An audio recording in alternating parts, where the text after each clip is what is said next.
Good morning, welcome to big TV digital exclusive live. Kadapa జిల్లా ప్రొద్దుటూరులో దారుణం జరిగింది.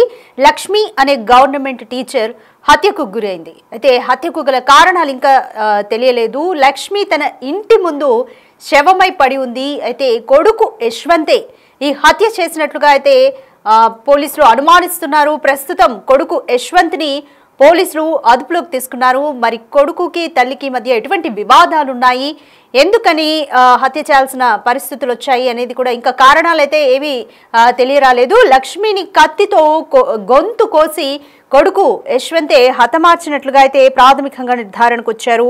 దీనికి సంబంధించి ఇంకా అంటే కొడుకు యశ్వంత్ని అయితే పోలీసులు అదుపులోకి తీసుకున్నారు. దీనికి సంబంధించి పోలీసులు కూడా వివిధ కోణాల్లో దర్యాప్తు చేస్తున్నారు. కొడుకును కూడా విచారిస్తున్నారు.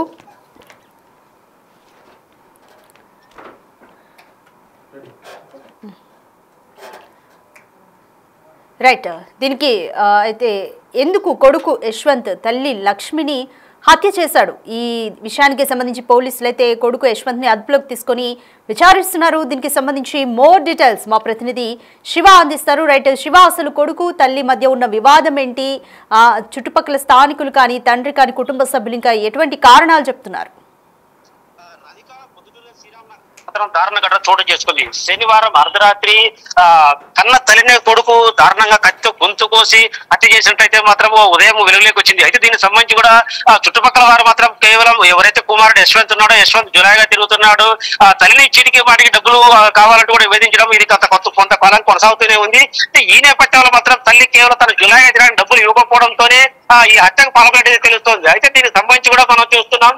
ఈ హత్యకు గల కారణాలు ఏంటి అనేది మాత్రం ఇప్పటికే పోలీసులు అదుపులో తీసుకొని యశ్వంత్ని విచారిస్తున్నారు. అంటే ఈ ఏదైతే హత్య మాత్రం ఉదయం వెలుగులోకి వచ్చిన ఘటన మాత్రం పొద్దున సంచలనపడింది. ఎందుకంటే తల్లి హత్య చేసి కుమారుడు ఎవరైతే యశ్వంత్ పారిపోయే పరిస్థితుల్లో స్థానికంగా ఉన్న చుట్టుపక్కల ప్రజలు పోలీసులు సమాచారం అందించారు. ఈ ఘటన కూడా కేవలం ఉదయం పాలకుర్రాడు చుట్టుపక్కల వారికి ఒకసారి మొదటిగా గుర్తించి చెప్పడంతోనే మాత్రం హత్య వెలుగులోకి వచ్చింది. అయితే యశ్వంత్ మాత్రం కేవలం తన తల్లిని జులాయిగా తిరగడానికి డబ్బులు ఇవ్వకపోవడం, పదే పదే ఇలా బెదిరించడం మాత్రం చుట్టుపక్కల స్థానికులు అయితే మనకి సమాచారం ఇస్తున్నారు.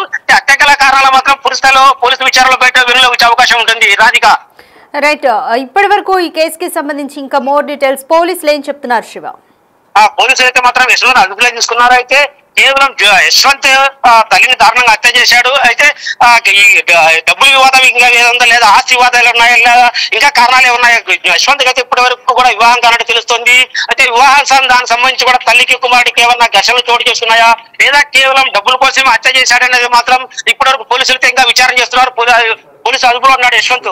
రాధిక, రైట్ శివ, యశ్వంత్ వయస్సు ఏమిటి, ఏం చదువుకున్నాడు, వివరాలు ఎలా ఉన్నాయి? యశ్వంత్ అయితే ప్రస్తుతం అతనికి వయసు మాత్రం 23 సంవత్సరాలు ఉన్నట్టయితే మనం ప్రాథమికంగా తెలుస్తుంది. యశ్వంత్ మాత్రం కాస్త కొంతవరకు చదువుకున్నాడు, తన డిగ్రీ వరకు చదువుకున్నాడు. ఆ డిగ్రీ తర్వాత చదువు మధ్యాహ్నం ఆపేసి జులాయిగా తిరుగుతున్నాడు. తనకి ఎలాంటి ఇది లేదు. కేవలం ఇప్పటి వరకు తనకి పెళ్లి కూడా కానట్టు తెలుస్తోంది.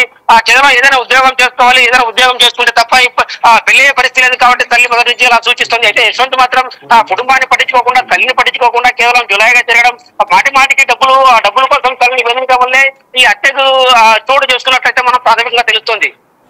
రైట్ శివ, తల్లి గవర్నమెంట్ టీచర్గా పనిచేసేవారని తెలుస్తుంది. సో తల్లి కొడుకుల మధ్య ఏ విధంగా ఉండేది అనేది తల్లి కొలీగ్స్ కానీ స్నేహితులు కానీ తండ్రి ఎటువంటి వివరాలు చెప్తున్నారు, చుట్టుపక్కల ఉన్న వాళ్ళ నైబర్స్ ఏమంటున్నారు? తల్లి అయితే ఆమె ప్రభుత్వ టీచర్ గా ఉన్నారు. దాదాపు 50 సంవత్సరాలు, అంటే దాదాపు రిటైర్మెంట్ స్టేజ్ లో ఉన్నారు. అయితే ఇప్పటి వరకు కూడా కుమారుడికి అయితే మొదటి నుంచి కూడా సూచిస్తూ వస్తున్నారు. డబ్బుల విషయంలో కాస్త మొదటి నుంచి వివాదాలు కొనసాగుతున్నాయి. ప్రతిరోజు కూడా తల్లిని ఇంటి దగ్గరలో ఇంట్లో కూడా వేధించేవాడు, తల్లిని కొట్టేవాడు. అయితే ఆ తండ్రి ఉన్నాడు లేదా మనకు ప్రాథమికంగా సమాచారం రావాల్సి ఉంది. తల్లి కేవలం తన తండ్రి కూడా లేనట్టయితే తెలుస్తోంది. కేవలం ఆ డబ్బుల కోసమే, డబ్బులతో పాటు కూడా తనకు పెళ్లి చేయాలంటూ తల్లిని కొట్టడం, ఆ తర్వాత తల్లి వీటన్నిటికీ కూడా తను ఏదైనా ఉద్యోగం చూసుకోవాలంటూ తల్లి సించడం, కేవలం అయితే ఇవన్నీ పట్టించుకోకుండా జులాయిగా తిరగడం, తాగడం, ఇలాంటి పరిస్థితుల నేపథ్యంలో మాత్రం తల్లి మందలించడం వల్ల 10 రోజు ఇది కొనసాగుతూనే ఉంది అంటూ చుట్టుపక్కల కూడా మనం ప్రాథమిక సమాచారం ఇస్తున్నారు. ఆ తల్లిని వేధింపులకు గురి చేయడం, కేవలం తల్లి శనివారం అర్ధరాత్రి డబ్బులు ఇవ్వకపోవడం వల్లే ఈ హత్యకు దారి తీసిందని స్థానికంగా చెప్తున్నారు. రాధిక, రైట్ శివ, అయితే హత్య జరిగిన టైంలో ఇంట్లో ఎవరెవరు ఉన్నారు, తండ్రి కూడా ఉన్నారా? సో తండ్రి ఆ రోజు అంటే హత్య జరుగుతున్న టైంలో నిలువరించడానికి ప్రయత్నించలేదా? సో దీనికి సంబంధించి డీటెయిల్స్ ఏమైనా తెలుస్తున్నాయా? శనివారం అదైతే ఘటన చోటు చేస్తున్న సమయం మాత్రం శనివారం అర్ధరాత్రిగా తెలుస్తుంది. సో అర్ధరాత్రి కావడంతో చుట్టుపక్కల వారు ఎవరు గుర్తించకపోవడం, ఇంట్లో తల్లి కుమారుడు మాత్రమే ఉండడంతో మాత్రం ఈ ఘటన ఉదయం వరకు కూడా వెలుగులోకి రాలేదు. అర్ధరాత్రి సమయం తర్వాత మాత్రం ఈ ఘటన అంటే తెల్లవారుజామున మధ్యలో ఈ ఘటన చోటు చేసినట్టు స్థానికులు అయితే చెబుతున్నారు. ఈ ఘటన కూడా మొదటగా గుర్తించింది పాలకుర్రాడు. సో ఈ నేపథ్యంలో పాలకుర్రాడు ఆ ఇంటి దగ్గరికి వెళ్ళిన నేపథ్యంలో అక్కడ ఉన్నటువంటి రక్త మరకలు గుర్తించి చుట్టుపక్కల సమాచారం ఇచ్చారు. చుట్టుపక్కల వారు కూడా వెంటనే సమాచారం ఇవ్వడం, పోలీసులు వచ్చి వెంటనే ఎవరైతే ఉన్నారో నిందితుని పోలీసులు అదుపు తీసుకుని విచారిస్తున్నారు. అయితే హత్య గల కారణాలు ఏంటి అనేది మాత్రం పోలీసులు విచారణ తేలాలి. అయితే మొదటగా మాత్రం పోలీసులు తర్వాత చుట్టుపక్కల చెబుతున్న సమాచారం ప్రకారం కేవలం యశ్వంత్ ఎవరైతే కుమారుడు ఉన్నాడో మొదటి నుంచి కూడా తను జులాయిగా తిరుగుతున్నాడు, ఎలాంటి పని బాట లేకుండా తిరగడం, ఈ నేపథ్యంలో తల్లి మందలించడం. సో ఈ ఘట్టాన్నింటి నేపథ్యంలో మాత్రం కేవలం కుమారుడు జులాయిగా తిరగడం వల్లే తిరగడం, తల్లి వీటిని మందలించడం. సో ఈ నేపథ్యంలో హత్యకైతే దారి తీసిందని ప్రాథమికంగా తెలుస్తుంది. Radhika. Right, thank you Shiva. Right, తల్లి మందలించిందని ఆమె గొంతు కోసి హత్య చేశాడు కొడుకు యశ్వంత్. వంటింట్లో ఉండగా తల్లి లక్ష్మితో యశ్వంత్ గొడవ పడ్డట్టుగా తెలుస్తుంది. అయితే ఈ క్రమంలోనే అంటే ఇద్దరి మధ్య కూడా వాగ్వాదం జరిగి అంటే డబ్బుల విషయంలో డబ్బులు ఇవ్వాలి అంటూ కొడుకు బలవంతం చేసినట్టుగా తెలుస్తుంది. ఈ విషయంలోనే వాగ్వాదం జరిగి తీవ్ర ఆగ్రహానికి గురైన కొడుకు యశ్వంత్ కత్తితో తల్లి గొంతు కోసి రక్తపు మడుగులో ఉన్న తల్లిని ఇంకా కసి తీరక ఈడ్చుకుంటూ వెళ్ళి మెయిన్ డోర్ బయట అంటే ఇంటి మెయిన్ డోర్ బయట పడేసినట్లుగా అయితే తెలుస్తుంది. అయితే తల్లిని హత్య చేసే టైం అదంతా అర్ధరాత్రి జరిగింది. అర్ధరాత్రి టైంలో తండ్రి వేరొక గదిలో ఉన్నట్టుగా తెలుస్తుంది. ఆ తండ్రిని కూడా యశ్వంత్ బంధించినట్లుగా అయితే మనకి సమాచారం అందుతుంది. యశ్వంత్ బీటెక్ పూర్తి చేసి జాబ్ సెర్చింగ్లో ఉన్నాడు. అయితే యశ్వంత్ మానసిక పరిస్థితి బాగోలేదు అంటూ కూడా పోలీసులు చెప్తున్నారు. ఇంకా ఈ హత్యకు గల కారణాలు కానీ యశ్వంత్ మానసిక పరిస్థితి గురించి కూడా ఇంకా పూర్తి వివరాలు అయితే తెలియాల్సి ఉంది. ఏది ఏమైనా ఇది చాలా దారుణ ఘటన. పాలిచ్చి పెంచి పోషించిన తల్లిని అత్యంత కిరాతకంగా అంటే కేవలం డబ్బులు ఇవ్వలేదు అన్న కారణంతో వెనక ముందు ఆలోచించకుండా ఆగ్రహానికి గురై అంటే మోస్ట్లీ ఈ హత్యలన్నీ కూడా ఆవేశంలోనే జరుగుతాయి, ఆలోచన కొరవడిపోతుంది. సో ఆ టైంలో అసలు తల్లి అని కూడా ఆలోచించకుండా కొడుకు హత్య చేయడం అనేది చాలా దారుణమైన ఘటన. వంటింట్లో ఉండగా కత్తితో గొంతు కోసి తర్వాత కూడా ఏమాత్రం జాలి దయ లేకుండా అప్పటికీ ఇంకా స్పృహ రాకుండా మళ్ళీ తీసుకెళ్లి తల్లిని మెయిన్ డోర్ బయట పడేశాడు. చాలా దారుణమైన ఘటన. సో ఇది కూడా తెల్లవారుజాము దాకా కూడా ఈ ఘటన అనేది వెలుగులోకి రాలేదు.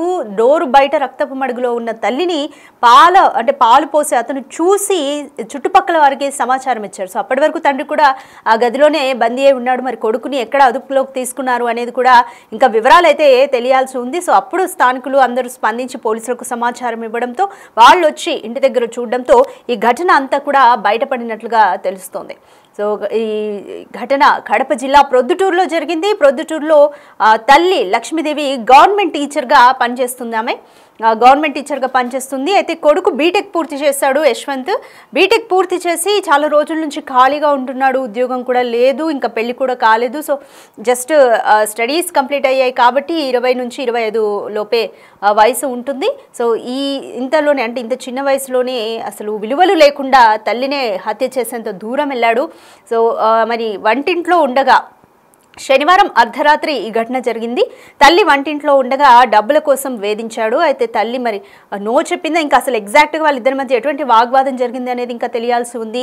ఆగ్రహానికి గురైన యశ్వంత్ కత్తితో ఆమె గొంతును కోసాడు. అయితే ఆమెకు రక్తం కారుతుంది, అయినా సరే ఆమెని బయటికి తీసుకొచ్చి మెయిన్ డోర్ బయట పడేసి అంటే తండ్రిని కూడా వేరే గదిలో ఉంటే తండ్రిని బంధించేసి తల్లిని మెయిన్ డోర్ బయట పడేశాడు. ఈ ఘటన అంటే ఆమెకు హత్యకు గురైన ఘటన అంటే రక్తపు మడుగులో ఉన్నప్పుడైనా హాస్పిటల్కి తీసుకొని వెళ్ళుంటే బ్రతికేదేమో. బట్ అర్ధరాత్రి కావడంతో ఎవరు గమనించలేదు. చుట్టుపక్కల మెయిన్ డోర్ బయట పడేశాడు తల్లిని. పొద్దున పాలు పోసే వ్యక్తి వచ్చినప్పుడు ఈ విషయాన్ని అంతా కూడా గమనించారు. బయట మెయిన్ డోర్ బయట తల్లి రక్తపు మడుగులో పడి ఉండడానికి గమనించి చుట్టుపక్కల వారికి పోలీసులకి సమాచారం ఇవ్వడంతో ఈ ఘటన వెలుగులోకి వచ్చింది. ఏది ఏమైనప్పటికీ కూడా పాలిచ్చి పెంచి పోషించిన తల్లి కొడుకు చేతిలోని హత్యకు గురవడం అంటే ఇది నిజంగా ఇంతకంటే దారుణమైన ఘటన ఇంకేది ఉండదు. కారణం ఏదైనా కావచ్చు, బట్ హత్య చేయడం అనేది అంతవరకు కొడుకు వెళ్ళడం అనేది కూడా కరెక్ట్ కాదు. ఇలాంటి ఘటనలు కూడా మనం కొన్ని రోజులుగా చూస్తూనే ఉన్నాం. అంతా కూడా ఎకనామికల్ రీజన్సే ఉంటాయి. అంటే డబ్బు దగ్గరే వస్తుంది. తల్లిదండ్రులు డబ్బులు ఇవ్వలేదనో, ఆస్తి పంపకాలు, ఈ రెండు విషయాల చుట్టే ఎక్కువగా జరుగుతూ ఉంటాయి. సో ఇది ఇప్పటివరకు కడప జిల్లా ప్రొద్దుటూరులో హత్యకు గల కారణాలు అయితే ఇంకా తెలియాల్సి ఉంది. మరి కొడుకు మానసిక పరిస్థితి కూడా బాగోలేదు అని చెప్తున్నారు పోలీసులు అయితే. మరి ఇంకా ఏంటి డీప్గా ఇంకా ఈ విషయానికి సంబంధించి దర్యాప్తు అయితే జరగాల్సి ఉంది.